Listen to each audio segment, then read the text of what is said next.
All right, welcome to Mindset Reader, where I share with you insights and ideas that work for me, might work for you. And before I begin, my email list, you should sign up for that. Today, we're gonna talk about the experience you have when you feel as if there's no point into kind of giving it that extra push. When you feel as if there's no point in putting effort into something you've never done before because you have no idea what's gonna happen in the unknown. It feels as if there's no guarantee of what you desire from the outcome. This is an experience that I have a lot, and I'm guessing you guys probably do too. So with this video, I'm gonna try and help you guys understand how I became able to separate myself a little bit from the outcome. So I'm more focused on the process and enjoying that, and I'm more present-minded on what's going on rather than focusing way too much on the future. Because the only way to truly face the unknown is to stop avoiding the truths we avoid about ourselves. Because subconsciously, we all know we find the truth about ourselves when we venture on into the unknown. Finding truth is about finding where we can take responsibility for a fucked up situation, even though it's not our fault at all. I'm gonna try and do my best to articulate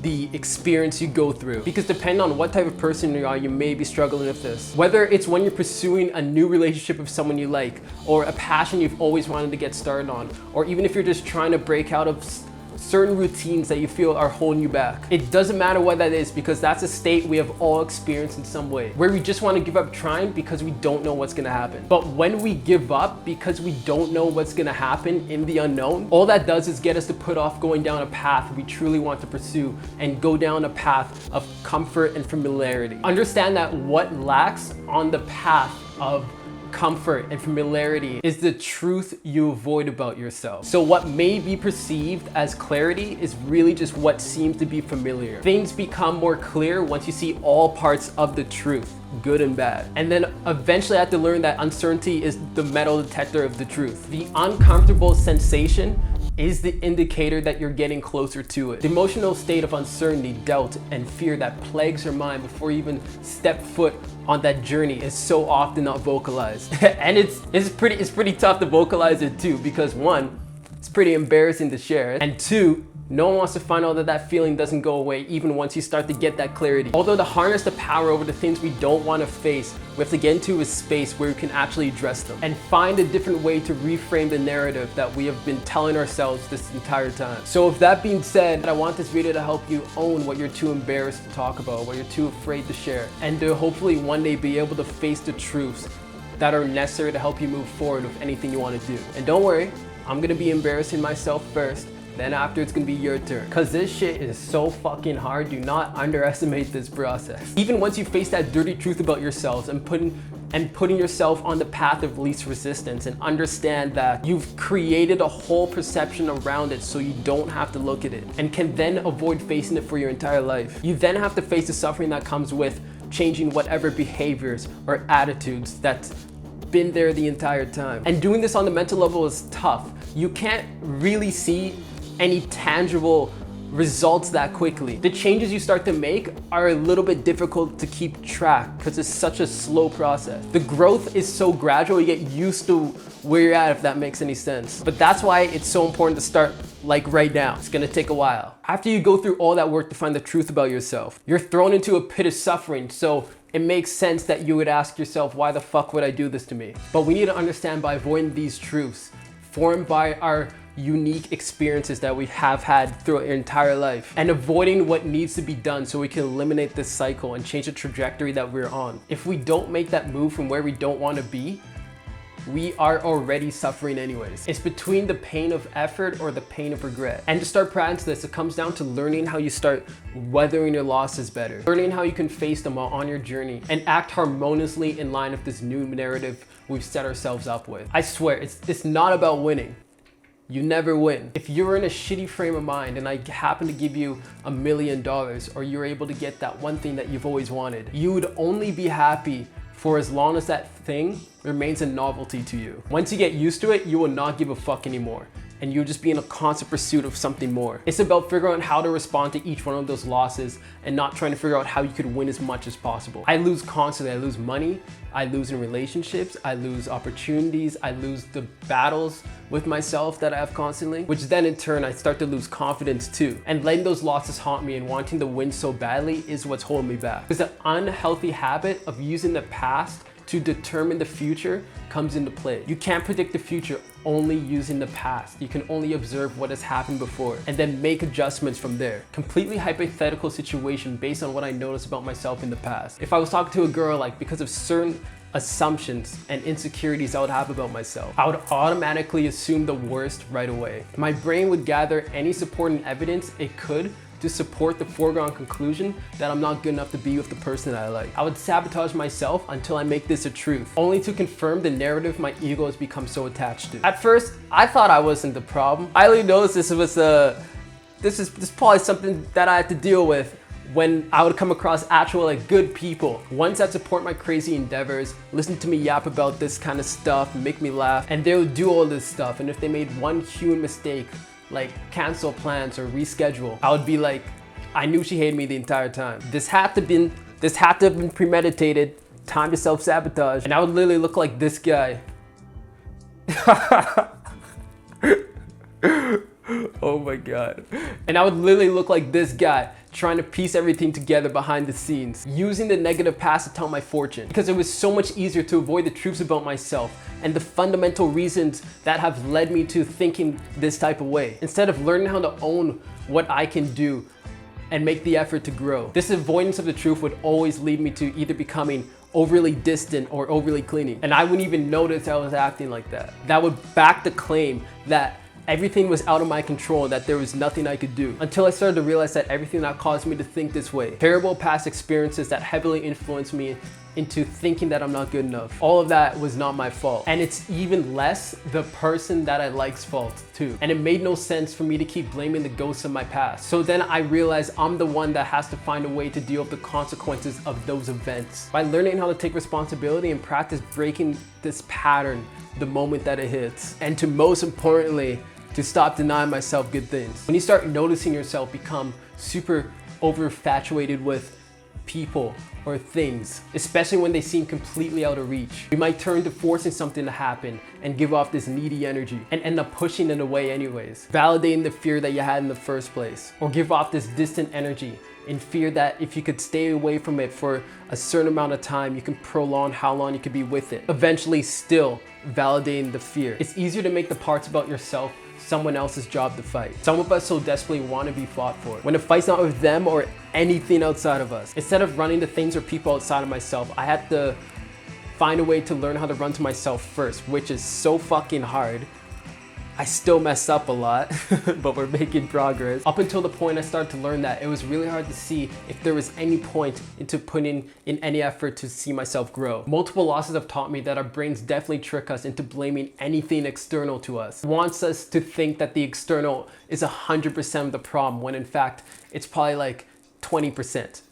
Maybe even 5. It does this so we can avoid looking at the truth about ourselves and our ego remains protected. And it's so hard to break free of this because it's not an issue of the conscious mind. It's about the unconscious habits that have been learned by the body. When you're put in a situation that triggers the memory that reminds you of what has happened to you before, the chemistry inside of you reenacts that very moment. It's crazy that this is all due to a memory or a collection of memories. A memory that may have been forgotten by the conscious mind but still lives unconsciously inside the body. In other words, a habit, not like cracking your knuckles, but like how you react to certain situations. This is what Dr. Joe Dispenza calls a memorized act of the body. An act you've done so many times that the body knows it better than your own mind. Each memory has an emotion. Emotions are the end product of past experiences. So the moment you're reminded of those memories, your body is flooded with the same emotions you had at the time of the event. Your body, your mind is now in a state you were once in. You're no longer experiencing time through the present. Your emotions are now in line with the familiar past. As your body remains in this state longer and longer, this sensation then becomes the predictable future, as our behaviors are now influenced by the familiar past. We forget we are not the same person that we were at the time of the event.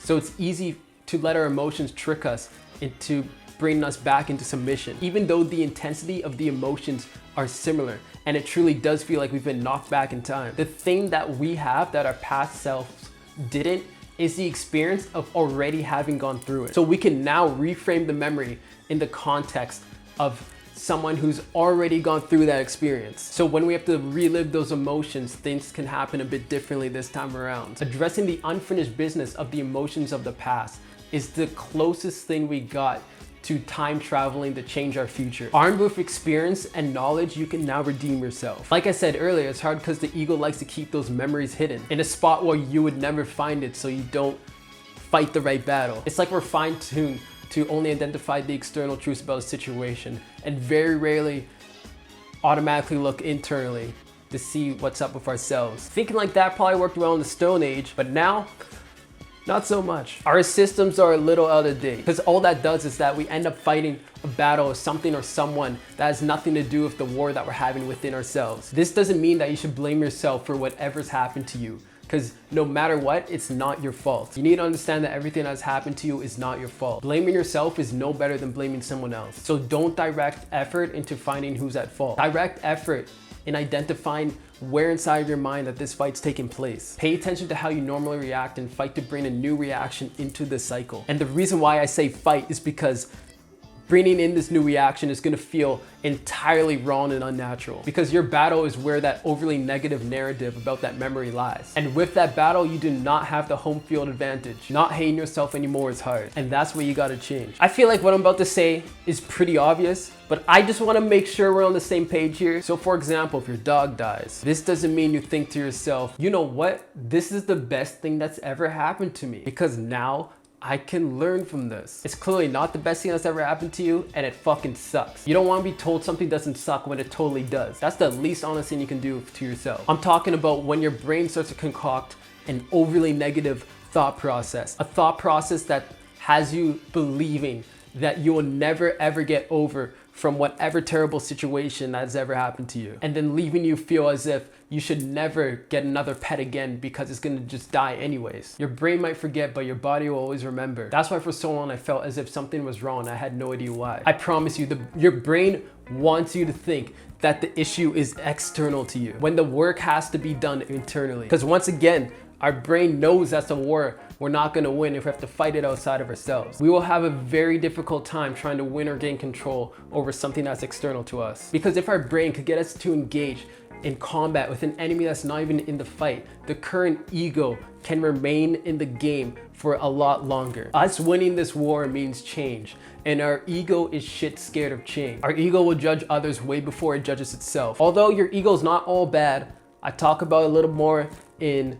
this video. Although in these types of scenarios, it's literally just stirring the pot and playing off your insecurities. It's that guy that nudges you and it's like, yo, he called you a piece of shit. And it's fucking good at it because it knows exactly what strings to pull, because it knows you better than anyone else. But do not let, for 1 second, let your brain allow you to think that your battle isn't within yourself after a certain point. You can look at the truth about everyone else or everything else. You will lose every single time until you look at the truth about yourself. You can't just practice this when things are PG and easy. Okay? This has to be practiced when you're in the heat of the moment too. It's all in your reaction. Your reaction isn't gonna be perfect every time, especially at the start. Although even if you kind of have a good reaction, you have to hold on to that small win and let it accumulate like that. Because I know how it feels. Blaming everything outside of me feels good. You do feel validated thinking that you're not fucked up. Although even though these truths may seem harsh or terrible or something you don't ever want to look at, these truths don't mean that you are fucked up. It's very normal to be a little strange. It just came down to, for me to want to change any outcome of my life, I had to start telling myself the truth. That I need to focus on what I need to do and not what the other person did. Or even focusing on what event made me think this way in the first place. And understand that it doesn't matter how perfect I get in my own image. Even if you achieve perfection, you're still not guaranteed anything, because perfection literally just does not exist. It's subjective. It's subjective to what you think perfection is. The best thing you can do for yourself is put yourself in a situation and just try again. And then that's where I started to see a point in trying again. Finding a point to keep trying is dependent on which reality you want to live in. It was so hard for me to come to peace with myself and to give myself that permission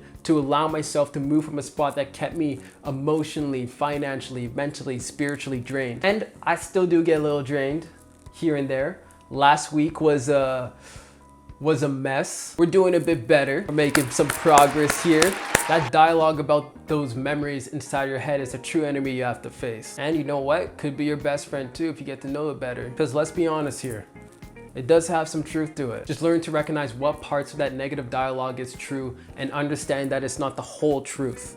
The negative truth is never the whole truth. And that's what's so hard to see. In those moments when you're on a creative pursuit or studying for that exam to get into that university you've always wanted to go to, or your dream job, or your dream girl, and when you're flooded with all that doubt, that's when you have to learn how to be honest with yourself and be honest with what you can do to change the situation you're currently in. Because there's always something, it just might take a little longer than you think. That voice isn't always right and it's not always wrong. It's there to help you realize where you might be messing up. It's only a huge problem when your whole self-esteem is tied to being perfect instead of focusing on getting to the truth. It's like you feel as if you have to stick to like this one story and you keep writing it even though you hate it. We forget that our behaviors literally represent the pen. And by changing them, we can change what we're writing in. We are living multiple stories, not just a single one. Our lives are an accumulation of a bunch of tiny stories. Each story that can be told and changed on a daily basis. Start writing in the stories you enjoy and then see over time how much you're actually capable of. And that's it for this video. Thank you for watching. Glad you stuck around to the end as usual. You know the drill. Sign up for my email list down below. First link in the description. And that's it. Thank you for watching.